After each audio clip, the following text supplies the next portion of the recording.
ওবায়দুল কাদের, তোরে তো আমি দেখাই পাই না, তোর তো আমি মানে খবরে শুনি না, খবরে দেখি না, ফোনও করিস না, কই থাকিস না থাকিস।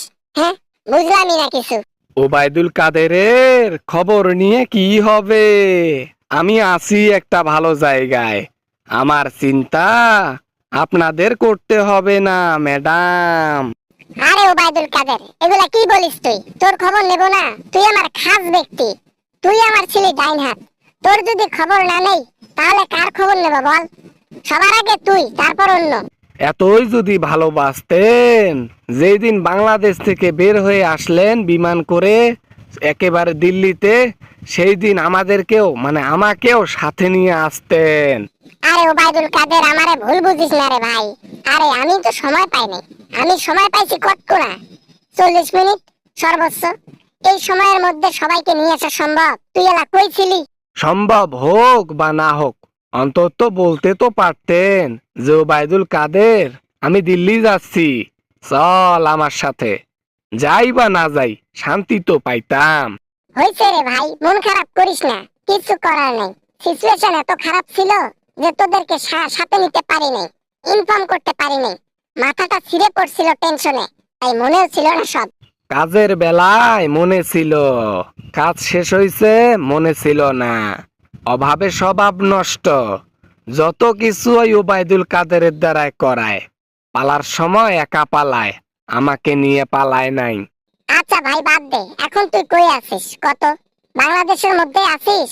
এর আগে শুনলাম বাংলাদেশের মধ্যে তুই নাকি এখনো আছিস, বের হইতে পারিস নাই, নাকি পরে বের হইছিস?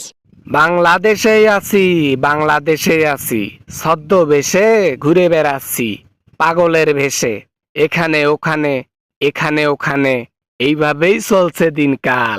কি একটা অবস্থা! আচ্ছা আচ্ছা, আমি ম্যানেজ করব, সমস্যা নাই। তুই এক কাজ করিস, বর্ডার ক্রস করে ইন্ডিয়াতে আয়, বাকিটা আমি দেখতেছি। মোদিকে আমি পটাইয়া তারপর তোকে আনতেছি, নাকি? এই বুদ্ধিটা আমি শুনবো না।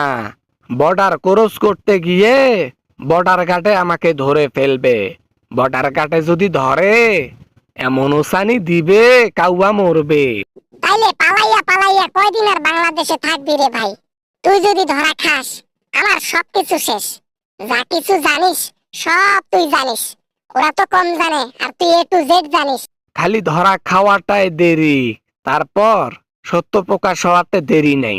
আমাকে ধরলেই তারপরের দিনই আমি যা সত্য কথা জানি তোমার নামে হাসিনা সব বলে দেব। হায় হায় হায় হায় হায় খোদা, এই কাজটা করিস না রে ভাই, তোর হাতে ধরি, তোর পায়ে পড়ি। ওবায়দুল কাদের, সত্য গোপন রাখিস ভাই। ধরা খাইলে সত্য প্রকাশ করিস না, দিল্লি থেকে নিয়ে যাবে আমারে। আমরা পেছন দিয়ে ডিম খাবো রিমান্ডের মধ্যে, আর তুমি দিল্লিতে সুখের গান গাইবা, মোদির সাথে থাকবা। হ্যাঁ, তা কি হবে? ধরা তোমাকেও খাইতে হবে। সবাইকে যদি অবিশ্বাস করি, তোকে বিশ্বাস করতাম রে ভাই। যে প্লেটে খাইছিস সেই প্লেটে হাগি করিস না, হাগুটা করিস না। সবাই করুক, আমি বিশ্বাস করি, কিন্তু তুই করলে অবিশ্বাস করব। একলা একলা ভাইগা গেছো আমারে রাইখা দিল্লিতে। আমি ধরা খাইলে সবার আগে তোমারে ধরা খাওয়াই দিমু, যা করা লাগে করমু, যা তথ্য দেওয়া লাগে দিমু।